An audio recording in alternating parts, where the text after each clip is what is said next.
नमस्कार विद्यार्थी मित्रांनो. मागच्या तासिकेला आपण भाषांतर आणि संकल्पना याविषयी चर्चा करत आहोत. या संकल्पनेचा सविस्तर विचार आज आपण करणार आहोत. भाषा आणि भाषांतर हा मुद्दाही आपण मागच्या तासिकेला पाहिलेला होता. भाषा हे विचार, कल्पना आणि भावना व्यक्त करण्याचे एक महत्त्वाचे साधन आहे आणि या साधनामुळेच आज मानवाने स्वतःची प्रगती करून घेतलेली आहे. मानवाच्या व्यक्तिमत्व विकासामध्ये भाषेचं फार मोठं योगदान आहे. भाषेमुळेच त्याला स्वतःची प्रगती करता आली. आध्यात्मिक असो, ती सांस्कृतिक असो, ती वैयक्तिक असो, ती वैचारिक असो, ही सर्व प्रगती मानवाने भाषेच्या माध्यमातूनच केलेली आहे. भाषेबरोबरच माणसाच्या जीवनामध्ये भाषांतराला देखील महत्त्वाचं स्थान आहे आणि भाषांतरामुळे देखील इतर भाषेतील ज्ञान आपल्या भाषेमध्ये आलं आणि त्यामुळे आपल्या ज्ञानामध्ये भर पडलेली आहे. हा एक महत्त्वाचा विचार आपल्याला या ठिकाणी जाणवतो. मित्रहो, भाषांतर हा शब्द इंग्रजीतील ट्रान्सलेशन TRANSLATION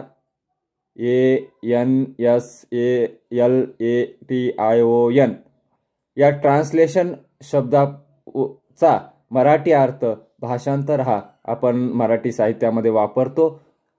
हा मूळ शब्द लॅटिन भाषेतील आहे. लॅटिन भाषेतील ट्रान्स म्हणजे पलीकडे घेऊन जाणे किंवा पलीकडे किंवा दुसरीकडे असा त्याचा अर्थ आहे आणि लेटम म्हणजे घेऊन जाणे. मूलतः या शब्दाचा अर्थ स्थलांतर असा आहे.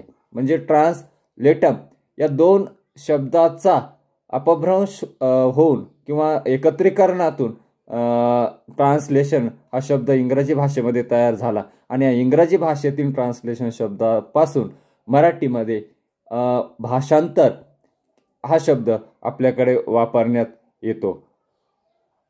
भाषांतराची ही प्रक्रिया एका अर्थी मानवी व्यवहारात प्रत्यक्षपणे सुरू असते किंवा ती अनिवार्यच असते. ही प्रक्रिया लहान मुलापासून देखील आपल्याकडे सुरू झालेली दिसते किंवा त्याच्या सुरुवातीच्या कालखंडापासून देखील ही ट्रान्सलेशनची किंवा भाषांतराची प्रक्रिया आपल्याला जाणवते. एखादं मूल रडल्यानंतर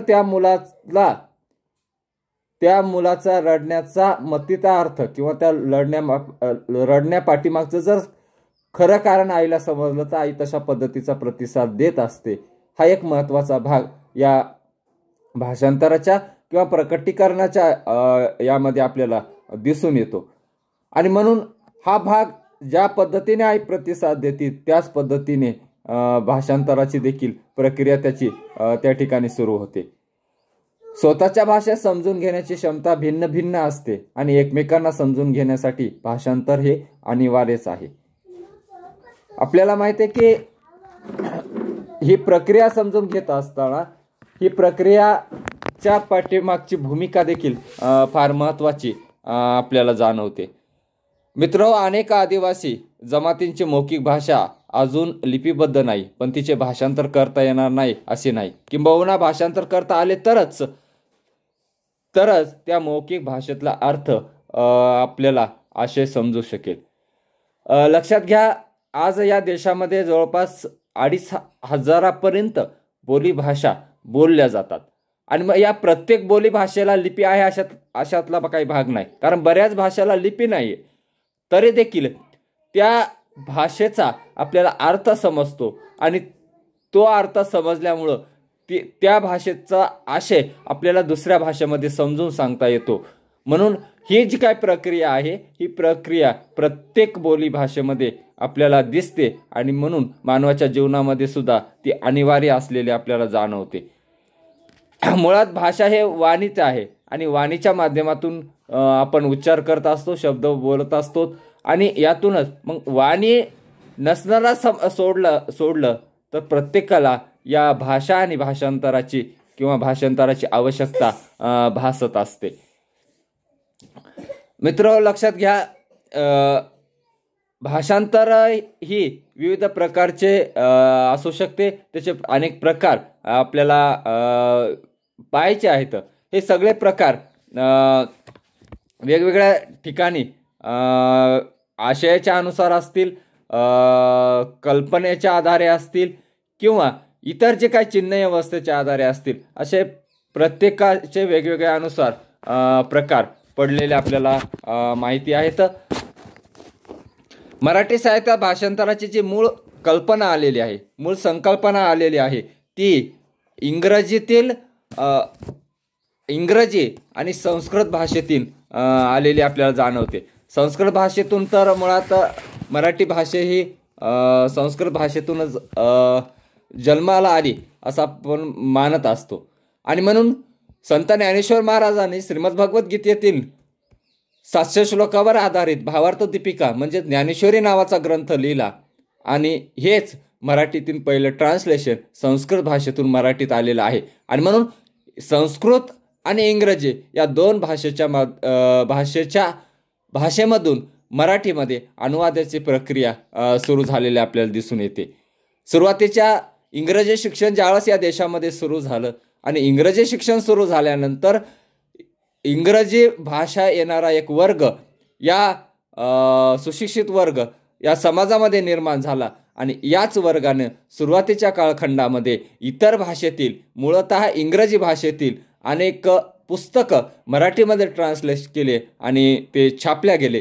हा एक महत्त्वाचा कालखंडच मराठी साहित्यामध्ये भाषांतराचा कालखंड म्हणून ओळखला जातो. भाषांतराची प्रक्रिया सुरू झाल्यानंतर अनेक पंडित कवींनी रामायण असतील, महाभारत असेल, श्रीमद्भगवद्गीता असेल, भागवत ग्रंथ असेल, अशा वेगवेगळ्या ग्रंथाचं मराठी ट्रान्सलेशन करण्याचं कार्य केलं. असे अनेक गोष्ट आपल्याला माहीत आहे. सुरुवातीच्या कालखंडामध्ये कृष्णशास्त्री चिपळूणकरांनी कालिदासाच्या मेघदूत या काव्याचं देखील भाषांतर केले आहे. तसेच जॉन स्टुअर्ट मिलच्या दी प्रिन्सिपल्स ऑफ पॉलिटिकल इकॉनॉमी या इंग्रजी पुस्तकाचे देखील भाषांतर कृष्णशास्त्री चिपळूणकर यांनी सुरुवातीच्या कालखंडामध्ये केलेलं आहे. आणि म्हणून हा चिपळूणकरांचा कालखंड म्हणजेच प्रथम इंग्रजी शिकलेल्या वर्ग आहे. आणि या वर्गाने अनेक भाषांतर मराठीमध्ये आपल्याला केलेली दिसून येतात. मूळतः भाषांतराच्या 3 महत्त्वाच्या स्टेप किंवा 3 महत्त्वाच्या संकल्पना आपल्याकडे सांगितल्या. त्याच्यातली पहिली अशी आहे की मेटाफेर्स म्हणजे शब्दशः भाषांतर. या प्रकारच्या भाषांतरात भाषांतरकाळ मूळ भाषेतील शब्द न शब्द तसेच ओळ न ओळ दुसऱ्या भाषा आणण्याचा प्रयत्न करत असतो. म्हणजे माय नेम इज अनिल म्हणजे माझं नाव अनिल आहे या अर्थाने. दुसरं जी स्टेप आहे ती आहे पॅराफेर्स अर्थानुवाद. म्हणजे या प्रकारच्या भाषांतरात मात्र भाषांतरकार बरेचसे स्वातंत्र्य घेऊन मोकळेपणाने भाषांतर करतो. मूळ साहित्य कृतीचा जो आशय आहे तो आशय आपल्या भाषेमध्ये आणत असताना त्याचा फक्त आशय लक्षात घ्यायचा. शब्दांची कमी जास्त झालं तरी चालेल, परंतु तो आशय जशास तसा आपल्याला दिसला पाहिजे, जशास तसा त्यामध्ये आला पाहिजे. ही महत्त्वाची संकल्पना या स्टेपमध्ये आहे. आणि तिसरी स्टेप आहे इमिटेशन म्हणजे अनुकृती. ही भाषांतराची तिसरी श्रेणी आहे. अशा प्रकारच्या भाषांतरकार शब्द आणि अर्थ यात फेरबदल करण्याचे स्वातंत्र्य तर घेतोच, पण प्रसंगोपात त्यांचा त्यागही करतो. भाषांतरित कृतीचा मूलाधार तयार करण्यासाठी मूळ साहित्य कृतीतून काही सूचना तो जरूर घेतो. हा एक महत्त्वाचा विचार या 3 स्टेपच्या माध्यमातून ही भाषांतराची प्रक्रिया चालत असताना आपल्याला दिसून येते. भाषांतर ही एक फार महत्त्वाची संकल्पना आहे. आणि या भाषांतराच्या संकल्पनेमुळे आज जे ज्ञानाच्या कक्षा रुंदावलेल्या आहेत आणि या ज्ञानाच्या कक्षा रुंदावल्यामुळे इतर भाषेतलं अनेक महत्त्वाचं ज्ञान आज आपल्याला प्रत्येक भाषेमध्ये उपलब्ध असताना दिसून येतं. हे एकंदरीत एकच गोष्ट लक्षात ठेवा या ठिकाणी की ट्रान्सलेशन या इंग्रजी शब्दसंकल्पनेतून मराठीमध्ये भाषांतर ही संकल्पना रुजली. ट्रान्सलेशन हा मुळे लॅटिन भाषेतील शब्दापासून तयार झालेला शब्द आहे. दुसऱ्या भाषेमध्ये घेऊन जाणे, दुसरीकडे घेऊन जाणे म्हणजेच आपल्याकडे जे ज्ञान आहे ते दुसऱ्या भाषेमध्ये घेऊन जाण्याची एक प्रक्रिया, एकंदरीत असा अर्थ या ठिकाणी आपल्याला घेता येतो. सांकेतिक भाषा असेल, बोली भाषा असेल, ग्रांथिक व प्रमाण भाषा, अशा भाषेची ही विविध रूपे आहेत आणि ही सर्व विचार व्यक्त करण्याची साधने आहेत. आणि या विविध भाषा रूपातूनच व्यक्त झालेले विचार अन्य भाषातून व्यक्त होऊ शकतात. म्हणजे या सर्व भाषांच्या बाबतीमध्ये भाषांतर ही प्रक्रिया उपयोजावी लागते.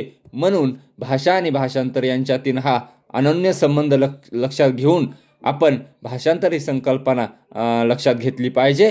आणि यातूनच भाषांतराची मोठी प्रक्रिया आज मराठी भाषेमध्ये सुद्धा आपल्याला दिसून येते. मित्र, भाषा हे विचार व्यक्त करण्याचे एक साधन आहे. ध्वनी असेल, शब्द असेल आणि वाक्य हे भाषेचे घटक आहेत. आणि हा पारंपरिक विचार यापूर्वी उल्लेखनीय आहे.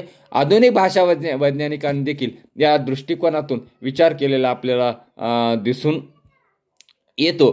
ही एक महत्त्वाची गोष्ट आपण या ठिकाणी लक्षात घेतली पाहिजे. ही भाषांतराच्या संकल्पनेच्या नंतर आपण प्रत्येक गोष्टीकडे बारकाईने सविस्तरपणे विचार करणार आहोत. भाषांतराचे प्रकार आहेत, भाषांतरकाराची जबाबदारी आहे, त्याची पूर्वतयारी आहे, काही भाषांतर कलाकृती आहे, याचा देखील आपण सविस्तर विचार पुढच्या तासिकपासून करूयात. धन्यवाद.